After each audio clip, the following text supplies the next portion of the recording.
Graça e paz. Em primeiro lugar, eu quero agradecer a Fiel pelo convite para estar aqui com vocês, pregando a palavra de Deus. Dizer da minha alegria, que para mim é uma honra receber esse convite para estar aqui expondo a palavra de Deus aos irmãos. E seguindo o momento Plim Plim que o Franklin começou, eu quero apresentar a vocês esse livro muito especial, A Treliça e a Videira, de Colin Marshall e Tony Payne. Há alguns meses atrás, o Franklin falou dessa viagem que a gente fez junto, e quando nós estivemos numa espécie de treinamento intensivo sobre igrejas saudáveis, na igreja do Mark Dever, lá em Washington, nós tivemos que ler alguns trechos desse livro.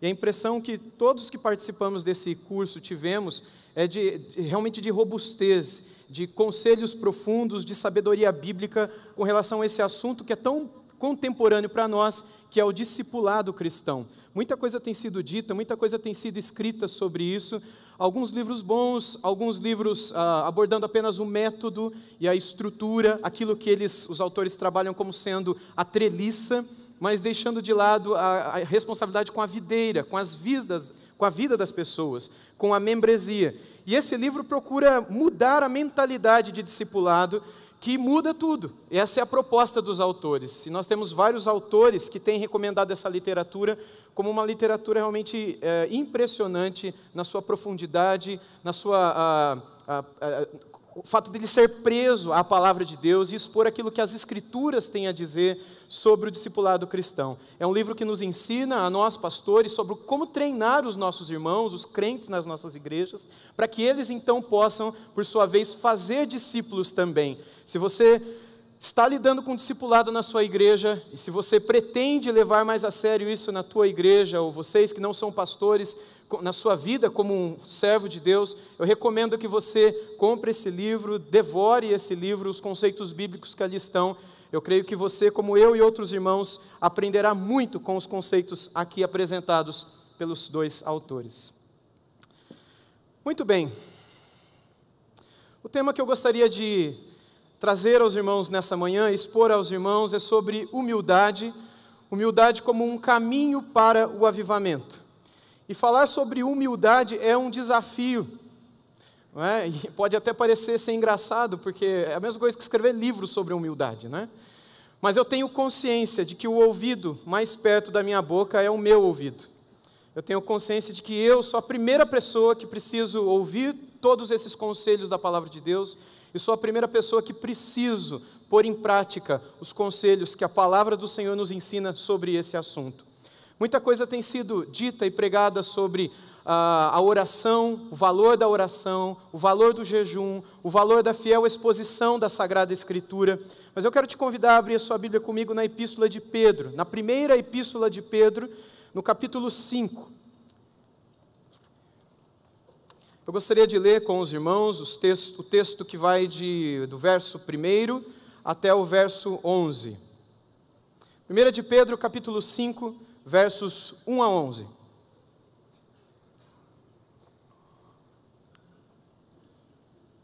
Rogo, pois, aos presbíteros que há entre vós, eu, presbítero com eles, e testemunha dos sofrimentos de Cristo, e ainda coparticipantes da glória que há de ser revelada, pastoreai o rebanho de Deus que há entre vós, não por constrangimento, mas espontaneamente, como Deus quer, não por sorte da ganância, mas de boa vontade, nem como dominadores dos que vos foram confiados, antes tornando-vos modelos do rebanho. Ora, logo que o Supremo Pastor se manifestar, recebereis a imarcessível coroa da glória.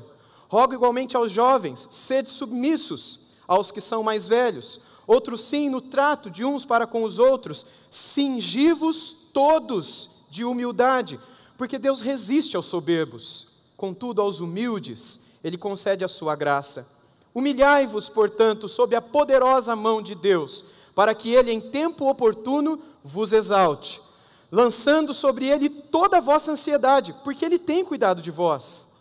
Sede sóbrios e vigilantes, porque o diabo, o vosso adversário, anda em derredor como um leão que ruge, procurando alguém para devorar. Resisti-lhes firmes na fé, certos de que sofrimentos iguais aos vossos estão se cumprindo em vossa irmandade espalhada pelo mundo.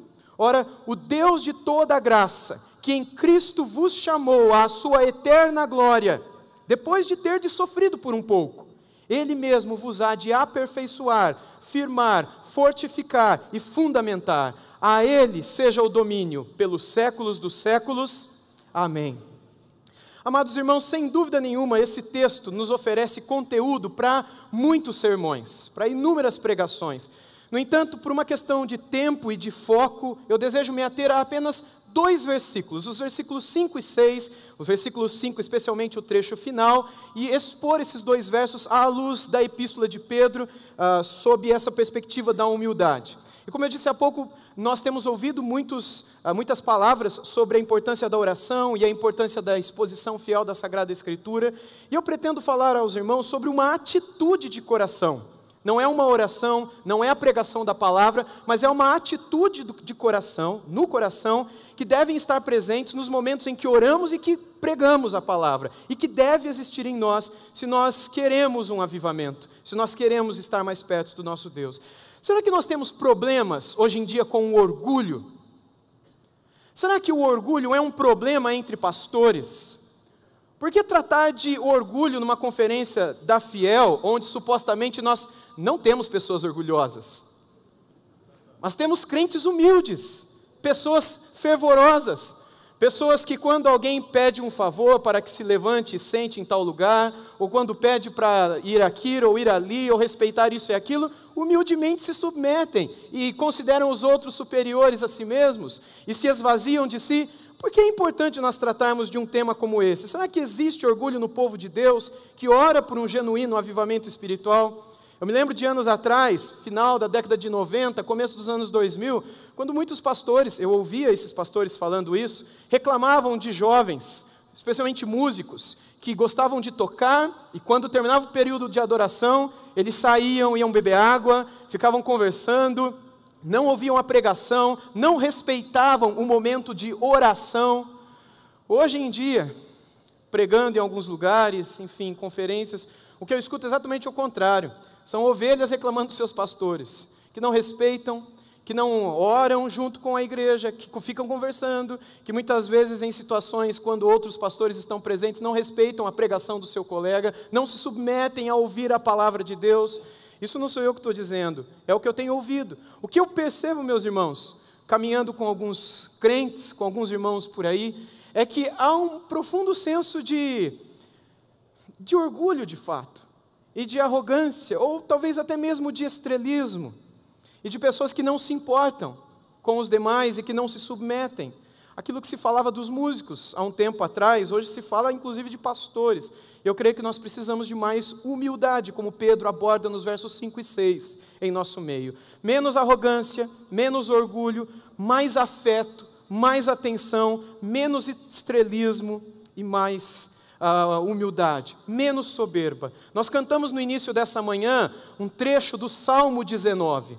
E o Salmo 19 nos diz que os céus proclamam a glória de Deus. E quando a gente olha para a criação, para o céu, nós aprendemos muitas coisas. E uma delas é que quando o sol surge pela manhã, as demais estrelas desaparecem. Se nós queremos que o sol da justiça de fato brilhe entre nós e se manifeste entre nós, é necessário que a nossa luz se apague. É necessário que nós nos esvaziemos de nós mesmos, permitindo que Cristo e somente Cristo possa brilhar e se manifestar e falar através da nossa vida. Nesta epístola, Pedro trata também sobre a humildade, não é apenas aqui no capítulo 5. 1 de Pedro trata sobre a igreja sofredora, e como agir em meio ao sofrimento e como agir em meio à aflição. Jesus, em João 16, versículo 33, nos disse que no mundo nós teríamos aflições. Mas como é que nós agimos diante da aflição? Temos muitas pessoas que prometem aos cristãos que eles vão parar de sofrer, que eles vão somente ter alegria, sorria, Jesus te ama, como já foi dito aqui, pare de sofrer, tudo na tua vida vai mudar, e daqui para frente você não vai mais passar por tribulação, problema financeiro, doença com criança, nada mais disso vai acontecer na tua vida. E quando a aflição aparece? E quando o sofrimento bate à nossa porta? E quando nós temos que comer e beber das angústias que essa vida nos apresenta? Como é que nós agimos? Como é que nós reagimos? Um dos principais objetivos de Pedro com essa epístola é assegurar que sem humildade, os cristãos não receberiam a graça da parte de Deus para suportarem a perseguição. Na segunda metade do verso 5, de 1 Pedro 5, Pedro diz: cingi-vos todos de humildade, porque Deus resiste aos soberbos, mas Deus concede graça aos humildes. Humilhai-vos sob a poderosa mão de Deus, para que Ele em seu tempo vos exalte. Cingi-vos todos de humildade. Pedro aqui está citando Provérbios, capítulo 3, versículo 34, ele não é o único que faz isso. Lá em Provérbios 3, 34 diz que o Senhor, Ele escarnece dos escarnecedores, mas dá graça aos humildes.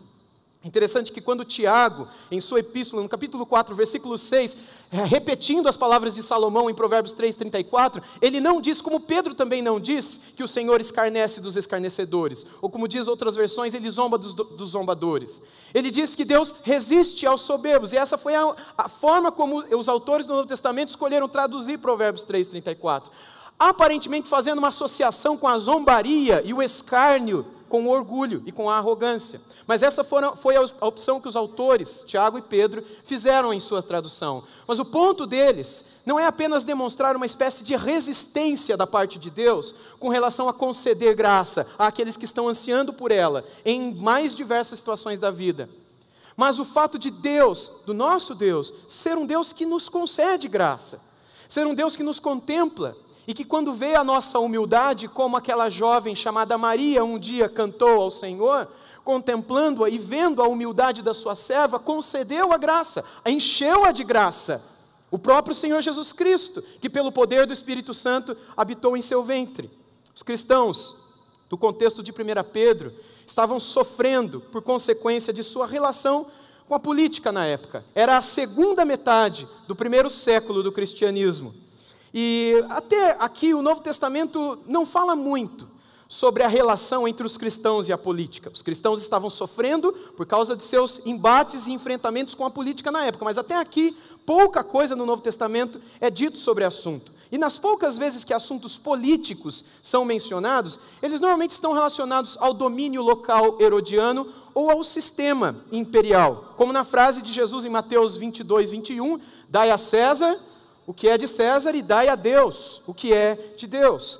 Quando Atos dos Apóstolos fala sobre o funcionalismo romano, mostra sob uma perspectiva favorável ao cristianismo, embora bem poucos contatos existam ali. Quando o apóstolo Paulo escreve em suas epístolas, ele mesmo não se preocupa em tratar de teorias políticas, que já na época existiam algumas, mas Paulo não se preocupa com isso, ele se limita apenas a exortar os cristãos a se sujeitarem às autoridades, aos poderes constituídos por Deus. Abra sua Bíblia, por exemplo, em Romanos capítulo 13.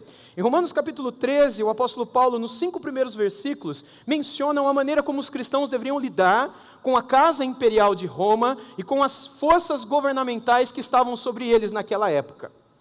Romanos capítulo 13, a partir do versículo 1, Paulo diz: todo homem esteja sujeito às autoridades superiores, porque não há autoridade que não proceda de Deus. Nenhuma, gente. Pensa na nossa. Não há autoridade, por mais absurdo que pareça. E as autoridades que existem foram por Ele instituídas. De modo que aquele que se opõe à autoridade resiste à ordenação de Deus. E os que resistem trarão sobre si mesmos condenação. Porque os magistrados não são para temor quando se faz o bem, e sim quando se faz o mal. Queres tu não temer a autoridade?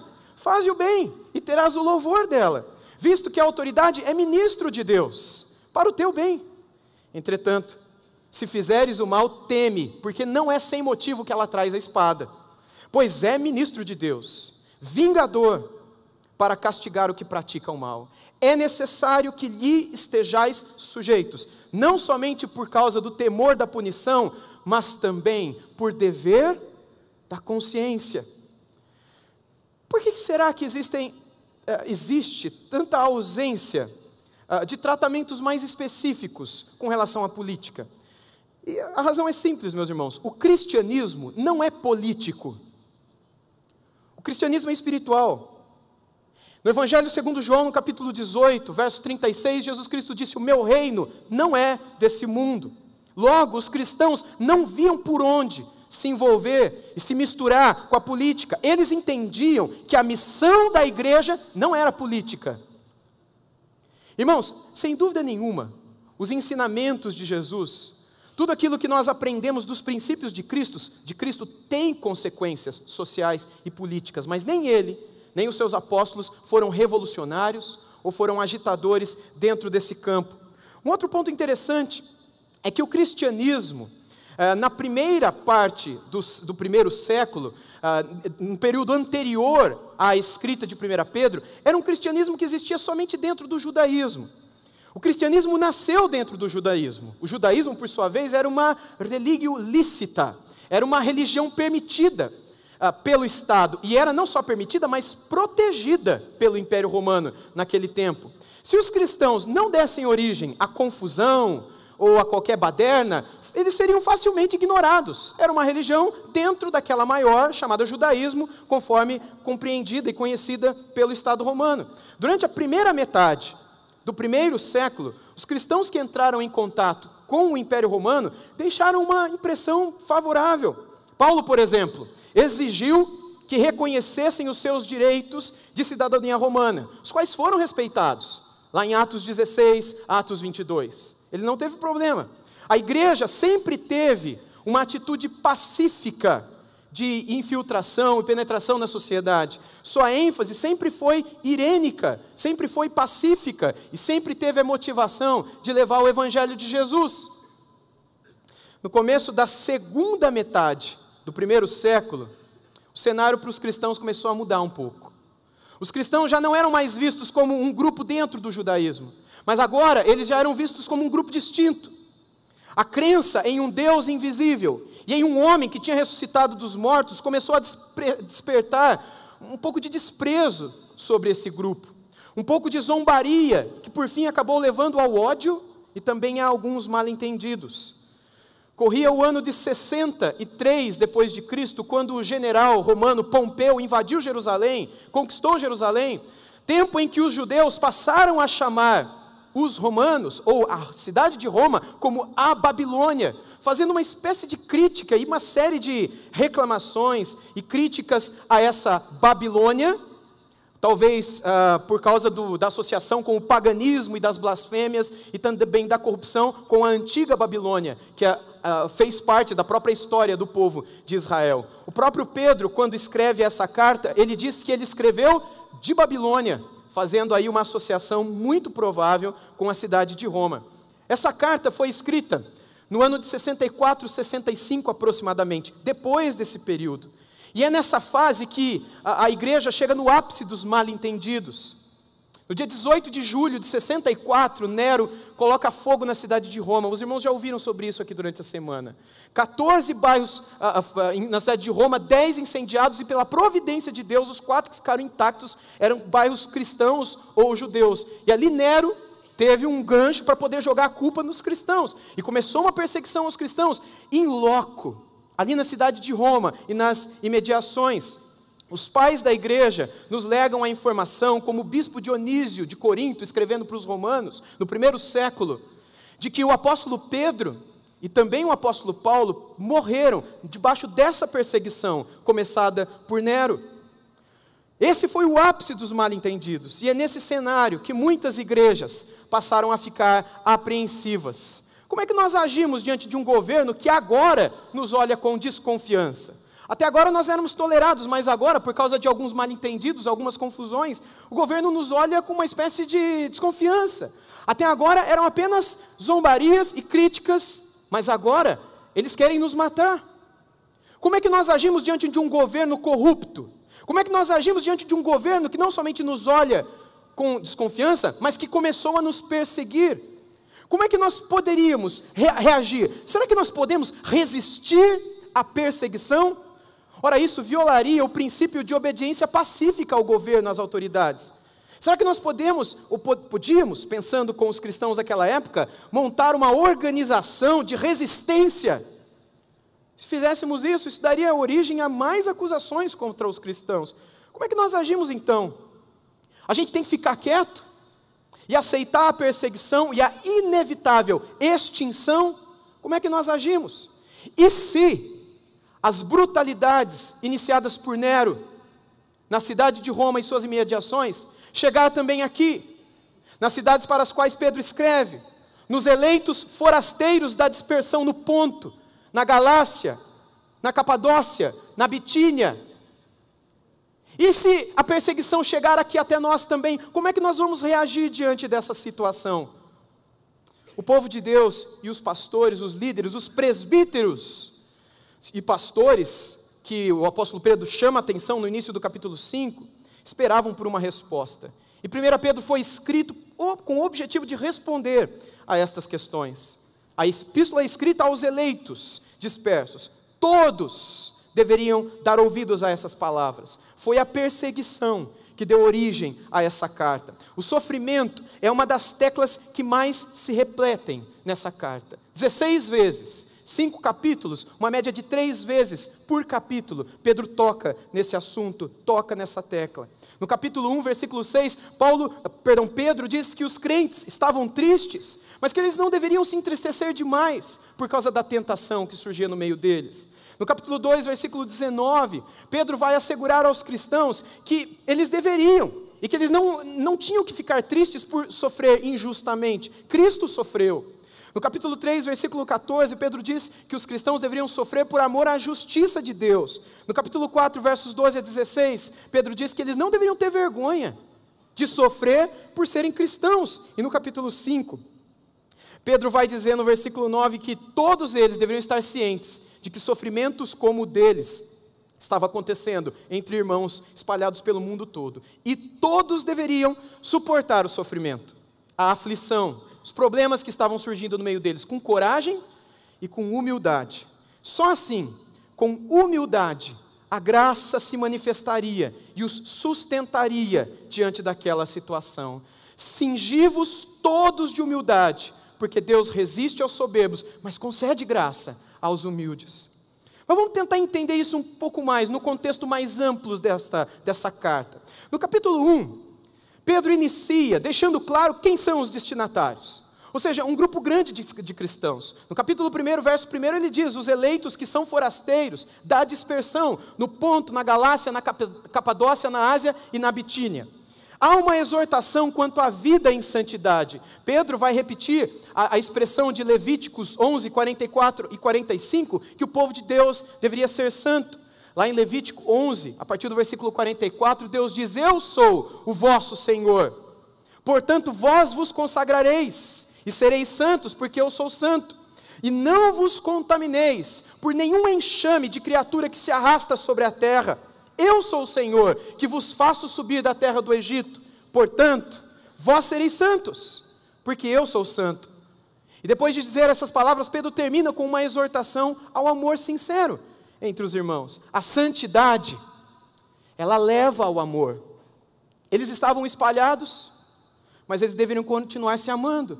No capítulo 2, todos os crentes deveriam se amar e se unir, conscientes de que eles estavam edificados sobre uma mesma rocha, sobre um mesmo fundamento, Cristo. São pedras vivas, que são colocadas pelo próprio Deus e constroem o edifício do Senhor, a casa de Deus, na qual o Espírito Santo habita.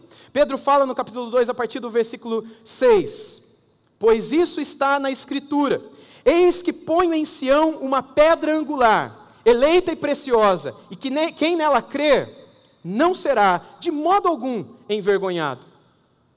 Para vós outros, portanto, os que credes, é a preciosidade.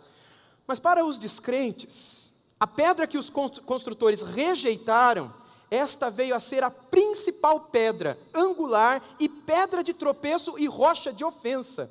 São esses os que tropeçam na palavra, sendo desobedientes, para o que também foram postos.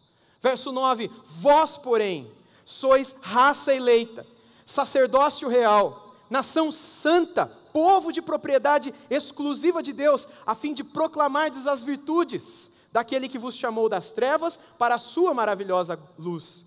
Vós, sim, que antes não erais povo, mas que agora sois povo de Deus, que não tinhais alcançado misericórdia, mas que agora alcançastes misericórdia. Os crentes, segundo Pedro, são peregrinos. Os crentes são pedras vivas, mas também são peregrinos. E como peregrinos, Pedro diz no versículo 11, eles deveriam se abster das paixões carnais que fazem guerra com a nossa alma. No versículo 12 ele diz que nós deveríamos manter exemplar o nosso procedimento no meio dos gentios. No meio da perseguição, humildade, continuem sendo exemplos, vocês levam a luz de Cristo. No versículo 13, ainda no capítulo 2, ele diz que todos deveríamos nos sujeitar às autoridades imperiais e governamentais. No 17 ele diz: tratai todos com honra, amai os irmãos, temei a Deus e honrai o rei. E ele termina dizendo que os servos, mesmo aos seus senhores maus, deveriam servir humildemente. Mesmo se esse senhor, aquele que os governa, fosse perverso, que o cristão é servo e deveria servir e manter-se servo com todo o temor do vosso Senhor. É interessante a expressão que o Senhor Deus usa aqui através de Pedro, no versículo 19, que é por motivo de consciência para com Deus, que a gente deve inclusive suportar até mesmo sofrimentos injustos, escreveu o apóstolo Pedro. E para argumentar, para justificar o que ele estava dizendo, que parece lógico, parece estranho e não é muito motivador, ele usa o exemplo de Jesus. No versículo 21, ainda no capítulo 2, ele diz o seguinte: porquanto para isto mesmo fostes chamados, pois que também Cristo sofreu em vosso lugar, deixando-vos o exemplo para seguirdes os seus passos, o qual não cometeu pecado, nem dolo algum se achou em sua boca. Pois ele, quando ultrajado, não revidava com ultraje, quando maltratado, não fazia ameaças, mas entregava-se àquele que julga retamente, carregando ele mesmo, em seu corpo, sobre o madeiro, os nossos pecados, para que nós, mortos para o pecado, vivamos para a justiça de Deus. Por suas chagas fostes sarados, porque estáveis desgarrados como ovelhas. Agora, porém, vos convertestes ao pastor e bispo da vossa alma. No capítulo 3, Pedro passa a falar sobre o modo exemplar com o qual os cristãos deveriam viver. Ele começa no versículo 1 falando das mulheres, que elas deveriam ser submissas aos seus maridos. E ele diz que isso deveria ser feito em humildade, para que, diz Pedro 3:1, se ele ainda não obedece à palavra, seja ganho sem palavra nenhuma, por meio do procedimento da sua esposa. Mas para isso, é necessária humildade, porque o nosso coração quer falar, quer justificar, quer argumentar, quer apontar o erro. Nós temos que nos esvaziar de nós mesmos. Pedro está construindo uma linha de pensamento, mesmo em meio ao sofrimento, eles deveriam continuar sendo o que eles são, aos olhos de Deus. Aí no versículo 7 ele passa a falar dos maridos. Os maridos deveriam viver a vida comum do lar, deveriam ajudar as suas esposas, amém, irmãs? No versículo 7, Pedro diz: e tendo consideração para com a vossa mulher, como a parte mais frágil, tratai-a com dignidade, porque sois juntamente herdeiros da mesma graça, para que não se interrompam as vossas orações. Pedro não é motivacional, Pedro não é legal, Pedro é fiel à palavra de Deus. Ele olha para Jesus, ele vê o exemplo de nosso Senhor, e ele quer aplicar a vida, a humildade e até mesmo a humilhação do nosso Senhor a todo o povo de Deus, mesmo em situações de problema pessoal, problema familiar, problema na nossa sociedade. No versículo 8 desse mesmo capítulo, Pedro diz que todos deveriam ter igual ânimo. Depois de falar do marido e da mulher, ele diz que todos deveríamos ser compadecidos, fraternalmente amigos, misericordiosos e humildes. Final do versículo 8. No verso 9 ele diz que a gente não deveria pagar mal com mal, quando alguém nos fizesse o mal. E Pedro termina o 3 exortando a que eles não ficassem com medo, mesmo que fossem ameaçados, ou que viessem a tratá-los com injustiça. Pedro diz que eles são mais do que bem-aventurados, todos deveriam ser humildes, praticar o bem e seguir o exemplo de Jesus. No penúltimo capítulo, o 4, Pedro volta ao assunto do sofrimento. Se Cristo sofreu, preparem-se. Não era para eles estranharem o fogo ardente que surgia no meio deles. Nada de extraordinário, ou seja, era para ser assim. Quando sofressem, Pedro diz no versículo 19, é interessante, ele diz: por isso, também os que sofrem, segundo a vontade de Deus, encomendem a sua alma ao fiel Criador na prática do bem. Como é que a gente faz isso sem humildade? Sem humilhação, sem nos esvaziar de nós mesmos. E Pedro termina no capítulo 5 dando uma palavra para os presbíteros, os pastores das comunidades, os líderes espirituais. Ele também fala aos jovens, ele começa falando: rogo-vos aos presbíteros, eu, presbítero, com eles, fiel testemunha dos sofrimentos de Jesus, de Cristo, e coparticipante da glória que há de ser revelada, pastoreai o rebanho de Deus que há entre vós. Não por obrigação, mas espontaneamente, segundo a vontade de Deus. Não por ganância, mas como Deus quer. E como é que Deus quer? E aí ele diz que logo quando o Supremo Pastor se manifestar, fazendo uma clara associação àquele a quem nós representamos. E se ele foi como foi, nós devemos seguir o seu exemplo, e sermos humildes, e nos sacrificarmos, e nos esvaziarmos. Como não foi fácil para ele, também não é para nós. Mas ele há de se manifestar, e quando ele se manifestar, vocês que foram como ele, receberão a imarcessível, a incorruptível coroa da glória. Mas os jovens deveriam olhar para os mais velhos, os idosos. É interessante que a palavra grega ali é presbíteros, talvez fazendo uma associação aos líderes mais velhos da igreja, ou mesmo aos pastores, mas são raras as versões que traduzem com essa expressão. Deveriam ser todos respeitosos e submissos. E aí ele, no final do verso 5 diz: cingi-vos todos. A impressão que muitos comentaristas trazem a nós é que a partir desse momento, Pedro não está mais tratando dos jovens, e nem mesmo dos pastores, mas de todas as pessoas que estavam na Ásia, na Bitínia, Capadócia, Galácia e no Ponto. Todos os destinatários de sua carta, todos deveriam se cingir com humildade. E é aqui então que Pedro fala sobre isso de um modo que ele não tratou antes. Mas ele não está abrindo um novo tema, ele não está iniciando um novo assunto, ele está fechando sua epístola com o tema capital de toda a sua carta, a humildade. Cingi-vos, 1 Pedro 5, 5b, todos de humildade. Meus irmãos, nem sempre é necessário que nós mencionemos de púlpito. No seminário a gente diz isso com frequência aos nossos alunos, textos gregos, texto hebraico, até porque a maioria das pessoas nas nossas comunidades nunca tiveram oportunidade de estudar. Então não faz diferença nenhuma se você fala uma palavra ou outra em grego, a menos que ela seja extremamente relevante, mas facilite. Mas aqui eu não estou na minha comunidade, aqui eu estou falando com pastores e eu imagino que todos vocês estudaram a palavra, estudaram grego, estudaram hebraico, ou pelo menos querem se aprofundar um pouco mais nesse assunto. E é uma expressão aqui que é fundamental para nós compreendermos o pensamento de Pedro e também de Paulo. A palavra humildade é a palavra tapeino-frosinen, que é a junção de duas palavrinhas, tapeinos e frosinen, que vem do verbo fronel. Por que isso é importante? Essa palavrinha, só para os irmãos entenderem, ela praticamente não é achada no contexto greco-romano da época.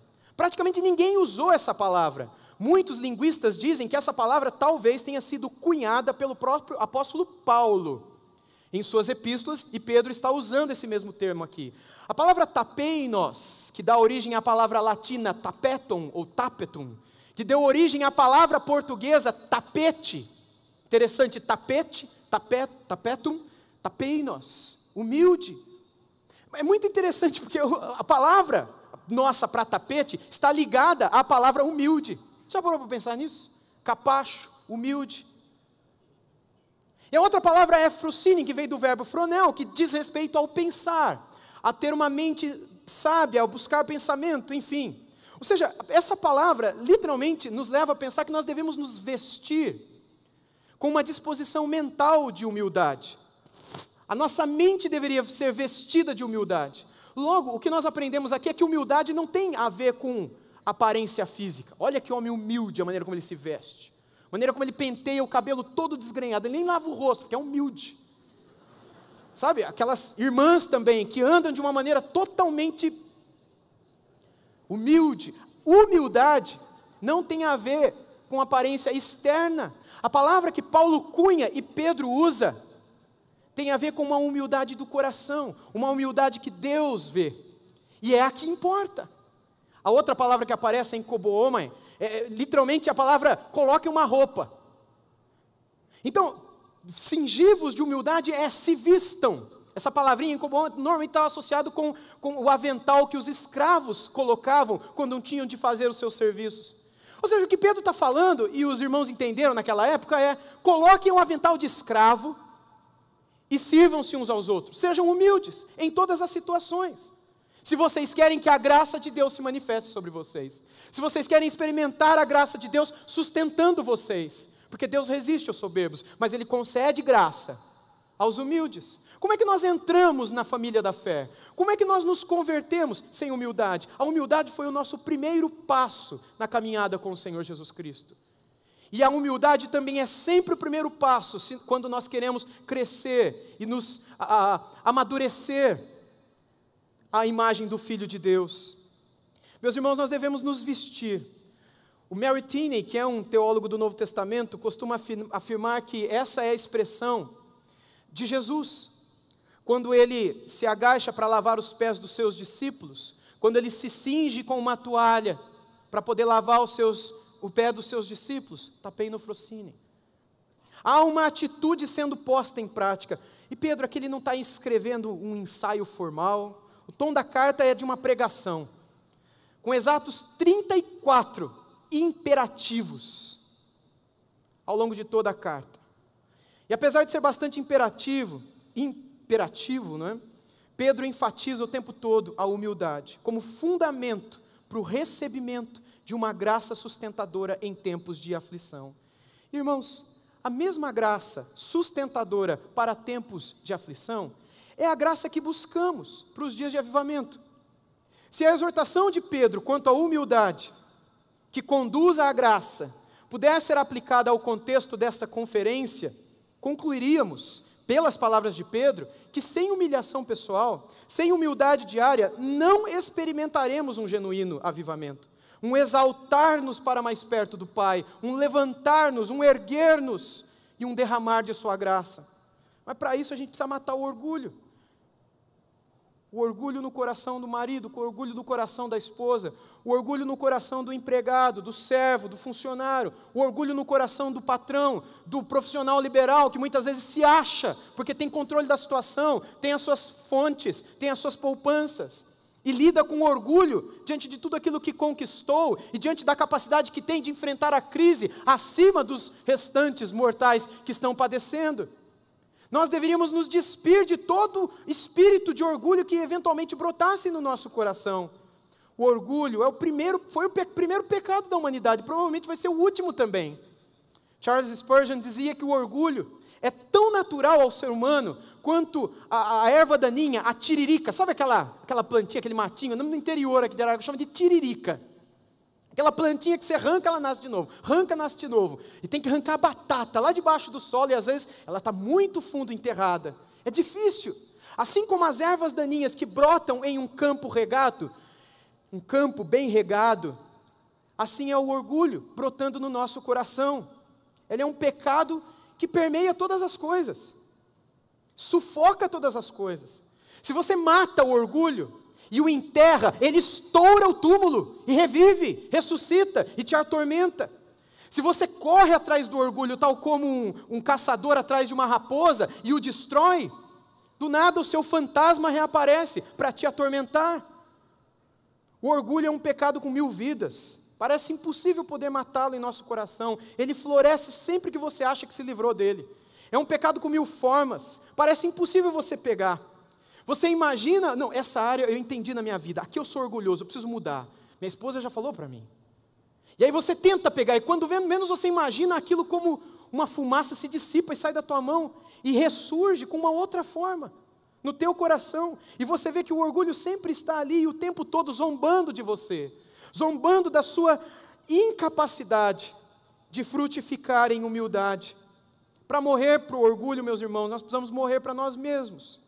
E ninguém tem mais orgulho do que aquela pessoa que acha que não tem nenhum.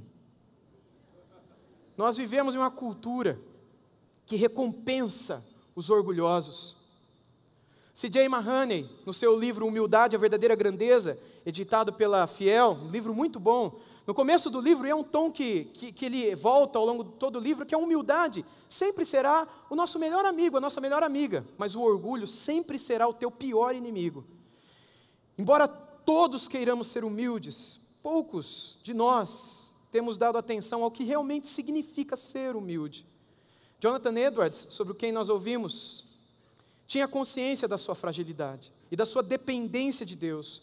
Logo no início das suas resoluções, que são maravilhosas, ele faz uma oração, na qual ele pede humildade. Suas palavras foram as seguintes: estando ciente de que sou incapaz de fazer qualquer coisa sem a ajuda de Deus, humildemente lhe rogo que através da sua graça me capacite a cumprir fielmente estas resoluções, enquanto elas estiverem dentro da sua vontade, em nome de Jesus Cristo. Humildemente lhe rogo, mãos vazias, sem nada para oferecer, apenas um coração que deseja ser fiel e que te ama. Nós precisamos nos esvaziar de nós mesmos, nos vestirmos de humildade se queremos um avivamento. Tudo depende de Deus, nada depende de nós. Não depende de nossos métodos, não depende das nossas maneiras, das estruturas, não depende da treliça. Tudo depende do Criador, tudo depende do semeador, aquele que põe a sua palavra no nosso coração, nos transforma e nos aviva e nos vivifica. Tudo depende de Deus, nada depende de nós. Podemos fazer muitas coisas, muitos planos, planejamento de pregação, culto de oração, vigília. Podemos nos desesperar, podemos fazer qualquer coisa, o que mais a gente deseja que aconteça e não vai acontecer, porque não depende de nós, depende da vontade de Deus. O exemplo mais claro que eu tive disso foi uma experiência que eu vivi com a minha esposa e um casal de amigos que está entre nós aqui hoje à noite, o Emerson e a Andréia, pastor Emerson. Na época nós éramos seminaristas e voltávamos de Atibaia, do seminário Palavra da Vida, em 2003, uma sexta-feira à noite, depois de um encontro de alunos. Voltávamos para Araraquara. E o carro começou a pifar em Limeira. Tem muita gente de Limeira aqui. E quando nós estávamos ali, perto do pedágio em Limeira, na Anhanguera, o carro começou a dar problema. E a gente começou a ficar preocupado, era perto da 1h da manhã, meia-noite, 1h da manhã, e a gente foi até o posto de beira de estrada mais perto. O dia seguinte era feriado. E a gente começou a imaginar, eu, minha esposa, o Emerson, meu querido amigo, na época eu apelidava ele, eu sempre chamei ele de Negão. O Emerson foi o meu discipulador, foi o homem que quando eu me converti, mesmo antes, me pegava na minha casa, levava na igreja, gastou muito dinheiro com gasolina atrás de mim. Eu era muito rebelde, eu amo demais esse irmão. E nós dois ali chegamos no posto, ele com a Andréia tinha um bebezinho pequenininho na época, o Davi, bem pequenininho na época de cola. O que a gente vai fazer? A oficina do posto está fechada, amanhã é feriado, um monte de caminhoneiro com umas damas circulando por aí.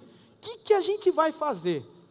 Vamos no posto, vamos pegar um salgado lá, e a gente vê o que a gente faz, porque a gente é seminarista, sabe como é que é a vida do seminarista, né? Em termos de dinheiro.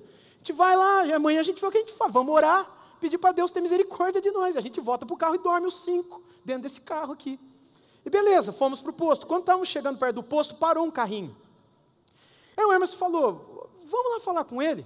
Sei lá, pedir ajuda, né?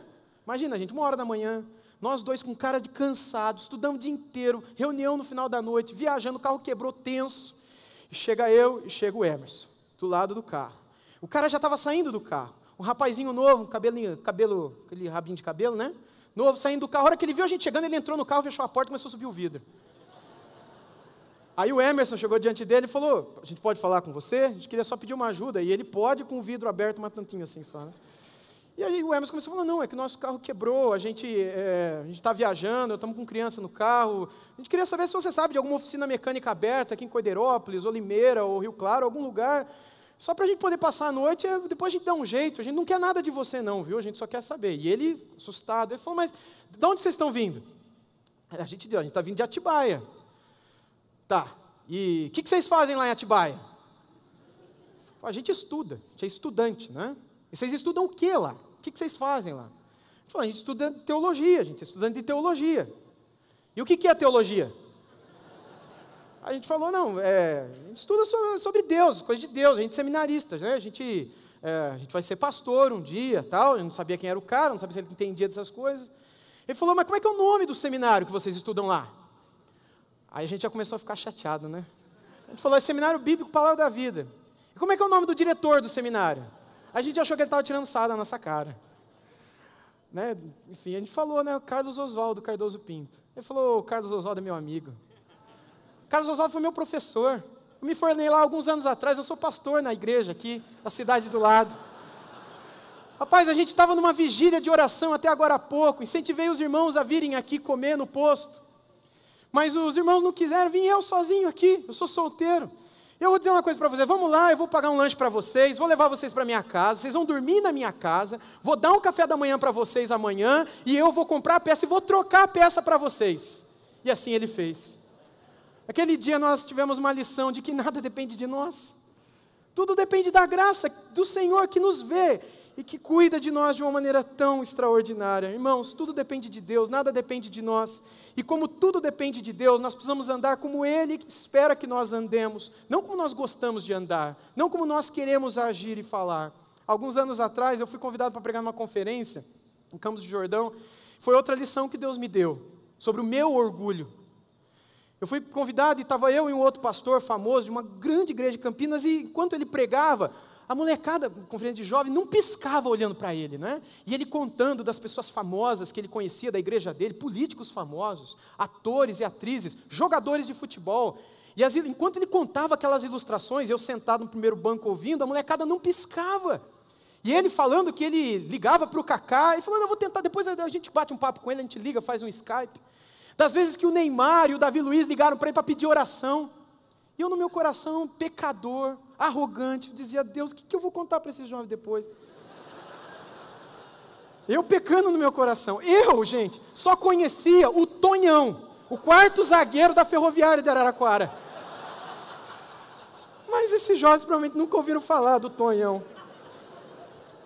Ali, Deus me deu uma lição, me humilhando ali, deixando claro que nada dependia de mim, da minha forma, da minha ilustração, mas da graça dele. É orgulho nós acharmos que a eficácia da pregação, ou mesmo o avivamento, virá como fruto das nossas habilidades, ou dos nossos conhecimentos. Tudo depende de Deus, da sua graça, e Ele só a derrama sobre os humildes de espírito. Humildade está ligado a esvaziamento, e Cristo, o nosso Senhor, é o maior exemplo de humilhação e humildade. Para sermos humildes, precisamos ser transformados à imagem de Jesus, Filho de Deus. Jesus é o maior exemplo, morrendo na cruz por nós, morrendo como um escravo, sendo Deus. Sua morte foi o ápice do orgulho. Quando o profeta Isaías, no capítulo 53, no versículo 7, escreveu aquelas palavras, ele foi oprimido e humilhado. Como um cordeiro, mas não abriu a boca, né? Foi oprimido e humilhado, mas não abriu a boca. Como cordeiro foi levado para o matador, e como uma ovelha muda perante os seus tosqueadores, ele não abriu a boca. Quando ele mesmo, o Senhor Jesus, em Mateus 11, verso 29, nos convida, ele diz, tomai sobre vós o meu jugo, e aprendei de mim que sou manso e humilde de coração.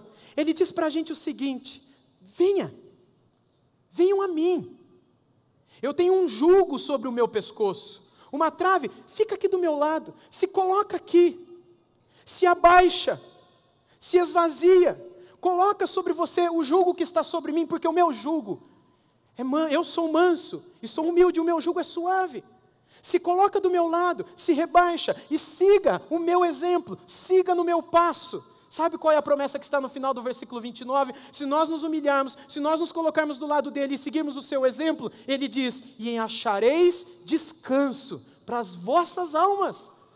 Se nós nos colocarmos debaixo dele, com ele, em sua humildade, Jesus esvaziou-se de si mesmo, sendo servo até a morte, e morte vergonhosa, e ele humildemente, mesmo podendo escolher por outra morte, ele se submeteu à vontade de Deus e seguiu os desígnios de Deus. Eu gosto muito de Filipenses 2. Filipenses 2, versos 3 e 4 diz, nada façais por partidarismo, e existe muito partidarismo no meio do povo de Deus, infelizmente, nada façais por partidarismo ou vanglória, mas por humildade, considerando cada um os outros superiores a si mesmo.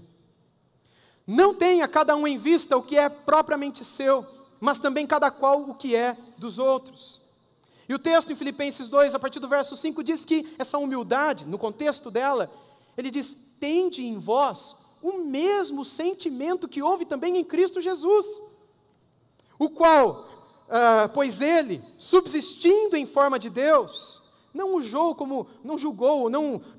mesmo como usurpação o ser igual a Deus, antes a si mesmo se esvaziou, assumindo a forma de servo, tornando-se em semelhança de homens, e reconhecido em figura humana, a si mesmo se humilhou, tornando-se obediente até a morte, e morte de cruz, pelo que também Deus o exaltou. Sobremaneira, Ele deu um nome que está acima de todo nome, para que ao nome de Jesus, diante do nome de Jesus, se dobre todo o joelho nos céus e na terra e debaixo da terra, e toda língua confesse que Jesus Cristo é o Senhor, para a glória de Deus o Pai.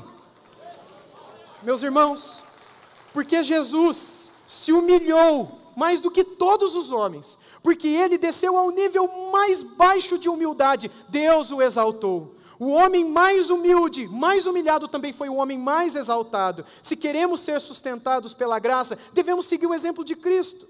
Se queremos ser levantados e usados por Deus, independentemente do contexto, nós precisamos nos esvaziar de nós. Não apenas diante da igreja, mas diante da esposa, diante do marido, diante das crianças, diante dos jovens, diante dos parentes. Deus quer nos transformar à imagem do seu Filho, como diz o texto. Humilhados é a única forma de vermos Deus nos usando. Se não nos humilharmos, não seremos usados por Deus. Devemos fazer escolhas diárias de humildade. Devemos nos vestir com humildade. A todos os momentos, a cada instante. Quando a gente era criancinha e bebê, a nossa mãe nos vestia o tempo todo, trocando a nossa fralda. A gente fazia uma sujeira e ela trocava o tempo todo a nossa fraldinha.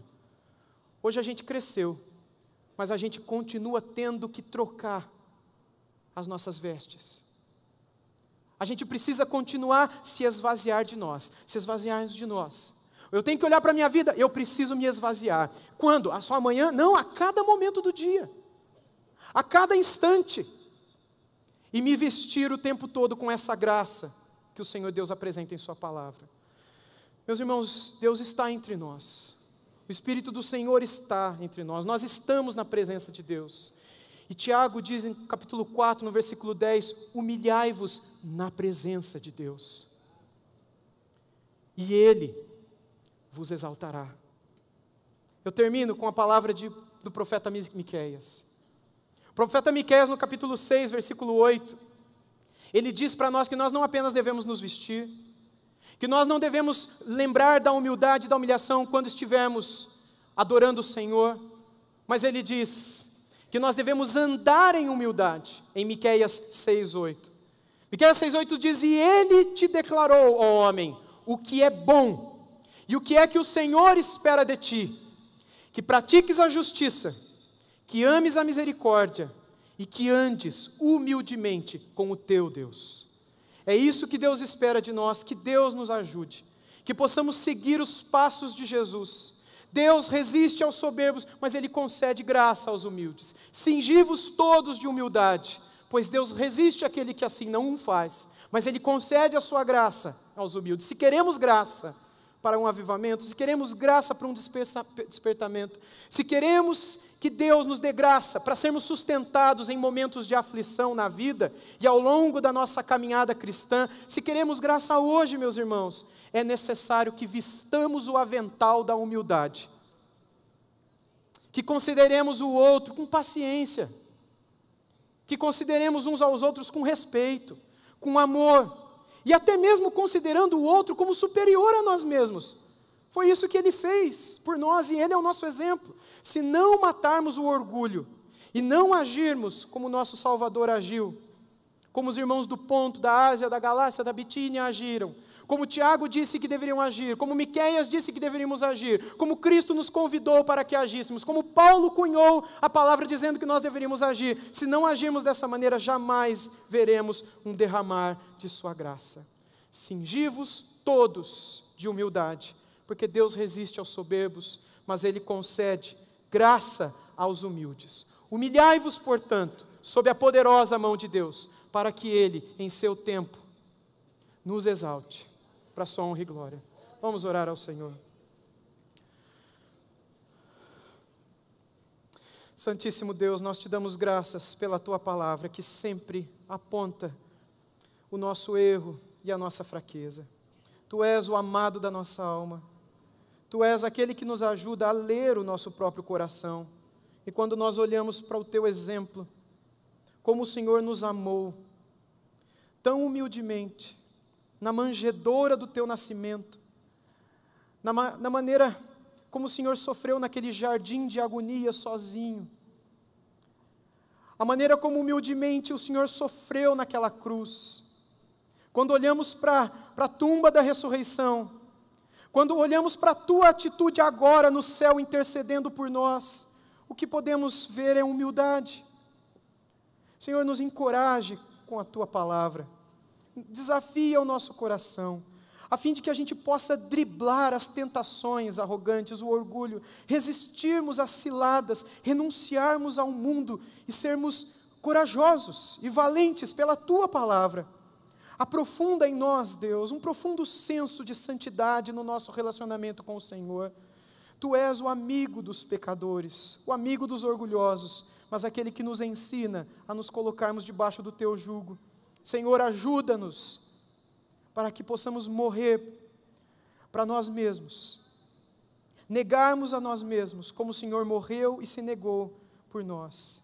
Que possamos viver para Ti a cada instante do nosso tempo, a cada movimento da nossa mente, a cada batida do nosso coração. Nos guarde para que a gente não flerte com o mundo, com as suas seduções, mas que a gente possa andar do Teu lado, Jesus, ouvindo a Tua voz, sendo vestidos com a Tua graça e com a Tua humildade, sendo adornados com a Tua justiça, para que sejamos povo de Deus, luz do Senhor nesse mundo, para a glória de Deus Pai. No nome santo de Jesus clamamos. Amém.